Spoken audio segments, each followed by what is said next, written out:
નર્મદા જિલ્લાના ડેડિયાપાડાના મત વિસ્તાર ધારાસભ્ય ચૈતર વસાવાનો મત વિસ્તાર છે ને એવા સમાચાર વહેતા થયા હતા કે તેમના નજીકના જે સાથી છે દેવેન્દ્ર વસાવા તેઓ પાર્ટી સાથે છેડો ફાડી શકે છે તે પ્રકારે તેમણે ફોન કરીને અમારો સંપર્ક પણ કર્યો હતો અને આ સમગ્ર ઘટના જણાવી પણ હતી। જો કે એક પ્રેક્ષર ટેકનિક પણ આ બાબતને લઈને માનવામાં આવી રહી છે।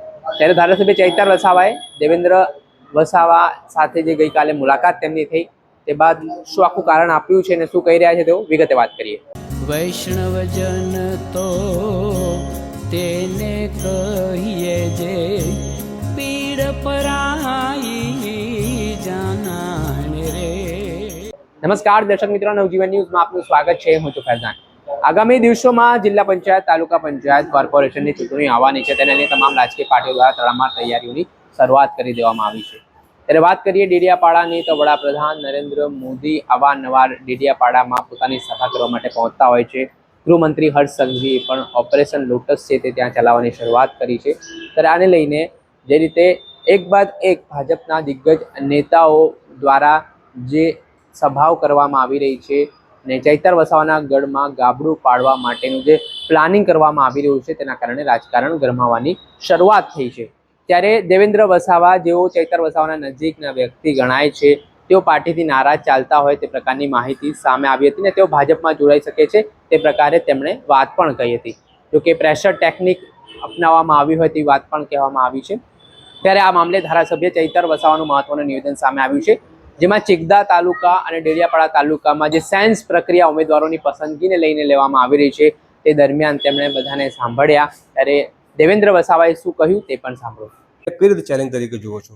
કેટલું નુકસાન કરશે આમ આદમી પાર્ટીને આગામી સ્થાનિક સ્વરાજ્યની ચૂંટણીમાં? હા, તમે જોયું હશે કે જે પ્રકારે આગળ 15મી નવેમ્બર વડાપ્રધાન શ્રી નરેન્દ્રભાઈ મોદીજી પણ ડેડિયાપાડા આવ્યા, બાદમાં નાયબ મુખ્યમંત્રી હર્ષભાઈ સંઘવીનો કાર્યક્રમ ડેડિયાપાડામાં થયો। ગત 7 તારીખના રોજ આપણે કેવડી ખાતે મુખ્યમંત્રીશ્રીનો કાર્યક્રમ થયો અને ફરી નેત્રંગ ખાતે હમણાં જ 2 દિવસ પહેલાં નાયબ મુખ્યમંત્રી હર્ષભાઈ સંઘવી આવ્યા।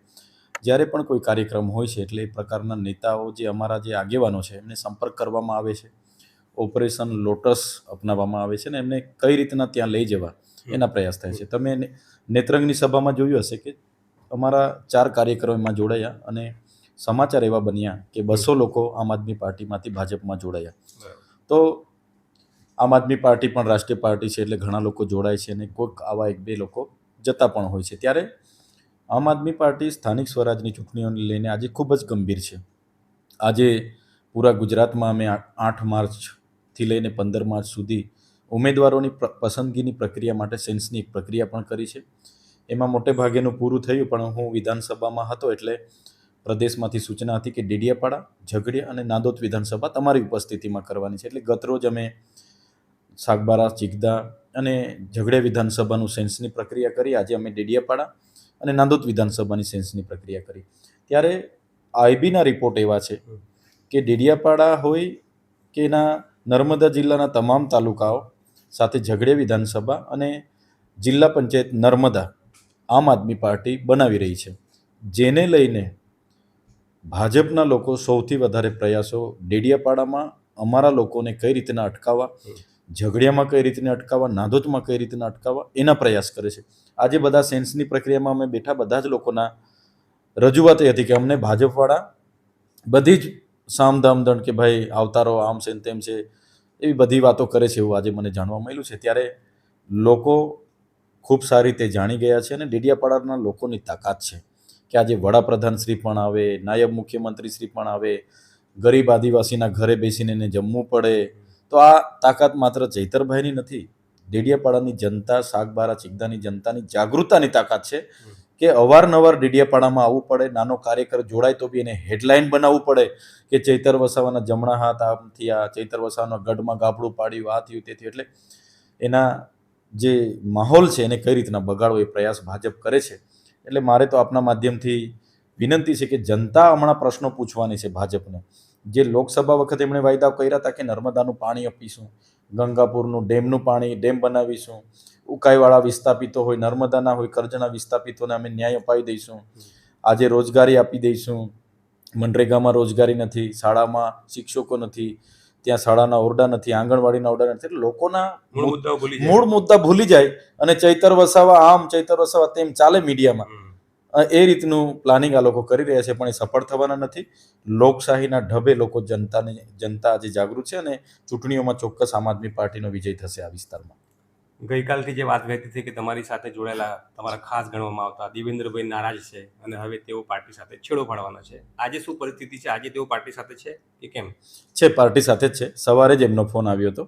ગઈકાલે ચિકદા તાલુકા પંચાયત અને ડેડિયાપાડા સાગબારા તાલુકા પંચાયતના સેન્સની પ્રક્રિયા હતી. અમે સાથે જ હતા. એમની લાગણી અને માગણી એવી હતી કે ચૈતરભાઈ, હું તો તમારી સાથે જ હોમ છું, આપણે સાથે આ ખૂબ મહેનત કરીએ છીએ, તો મારું નામ તમે જાહેર કરાવી દો એડવાન્સમાં. એટલે એમને મેં કીધું કે લોકશાહીમાં જે પણ ઉમેદવારો આવે, તમારી બેઠક હોય કે મારી બેઠક હોય, એમને આપણે સાંભળવા પડે. લોકશાહીમાં દાવો કરવો એમનો અધિકાર છે, આપણે સાંભળવા પડે. અને સેન્સની પ્રક્રિયામાં પાર્ટી સ્ટેટ કમિટી નક્કી કરશે કોણ ઉમેદવાર ફાઇનલ થશે. મારી જિલ્લા પંચાયતમાં મારા ધર્મપત્ની શકુંતલાજી જે 2 ટર્મથી સતત જિલ્લા પંચાયત ચૂંટાય છે અને એમણે પણ સેન્સની પ્રક્રિયામાં 2 કલાક બેસવું પડ્યું. નવાગામ ડેડિયાપાડાને જ્યારે વારો આવ્યો ત્યારે એ પણ આવ્યા, એમનો પોતાનો બાયોડેટા અનુભવ લઈને. અને એમની સાથે બીજી 3 બહેનોએ પણ દાવો કર્યો. તો હું ધારાસભ્ય તરીકે 3 બહેનોનો થોડો ના પાડવાનો કે ભાઈ તમે કેમ દાવો કરો છો, અમારા ઘરના રનિંગ છે, એમને લડવા દો, એવું થોડું થાય. એમનો અધિકાર છે. મેન્ડેટ કોને આપવું એ પાર્ટી નક્કી કરશે. કોની સેવા કેટલી છે, અનુભવ કેટલો છે, બધું જ નક્કી કરશે. તો દેવેન્દ્રભાઈની વાત હોય કે બીજા તમામ લોકોની વાત હોય, એ જ વાત હતી કે ભાઈ લોકશાહીમાં બધા જ દાવો કરી શકે. ઉમેદવારની મર્યાદા અમારી પાર્ટીની હોય, એક મેન્ડેટ આપવાનો હોય, તો એ લોકો બધા જ પાસાઓને નક્કી કરીને કરતા હોય છે. એની નારાજગી હતી. એમણે 2-3 મીડિયાવાળા સાથે વાત કરી, 2-3 બીજા કોઈ લોકો સાથે વાત કરી અને એમણે કીધું કે મારી પાર્ટી સાથે નારાજગી છે, પણ એ કોઈ મોટી વાત નથી. સવારે એમનો ફોન આવ્યો હતો, કીધું છે અમે આપણે બધા બેસીશું, એ નાની વાત છે, નિરાકરણ આવશે. અમે પ્રદેશમાં પણ ધ્યાન દોર્યું છે. તો એ મને લાગે છે કે ક્યારેય કોઈ પાર્ટીમાં નહીં જોડાશે. અમારી સાથે જ છે ને મજબૂત લીડર છે અમારા, લડશે ત્યાંથી. આપણે સાંભળ્યા હતા ડેડિયાપાડાના ધારાસભ્ય ચૈતર વસાવાને. તેમણે આ સમગ્ર મામલે માહિતી આપી છે અને જે સેન્સ પ્રક્રિયા છે તે લેવામાં આવી હતી તેમાં પહેલાથી જ દેવેન્દ્ર વસાવા માંગ કરી રહ્યા છે કે તેઓ ચિકદા તાલુકા કે ડેડિયાપાડા તાલુકામાં તેમને સ્થાન આપવામાં આવે. પરંતુ તેમણે કહ્યું કે આ એક લોકશાહીનો ભાગ છે. તેમાં જે સેન્સ પ્રક્રિયાના ભાગરૂપે પ્રદેશ લેવલેથી ઉમેદવારોની પસંદગી કરવાની હોય છે ને એ મુજબ કામગીરી થઈ રહી છે. પરંતુ ભારતીય જનતા પાર્ટી દ્વારા ખોટા સમાચારો ચલાવીને ખોટી રીતે આખો જે માહોલ છે તે બનાવવામાં આવે છે, તેવા આક્ષેપો ધારાસભ્ય ચૈતર વસાવાએ કર્યા છે. તે પાર્ટીમાં કોઈ નારાજગી નથી તેવી વાત પણ તેમણે કરી છે. દર્શક મિત્રો, આવા જ નવા વિડીયો સાથે આપણે માહિતગાર કરતા રહીશું, એટલે નવજીવન ન્યૂઝ જોતા રહો.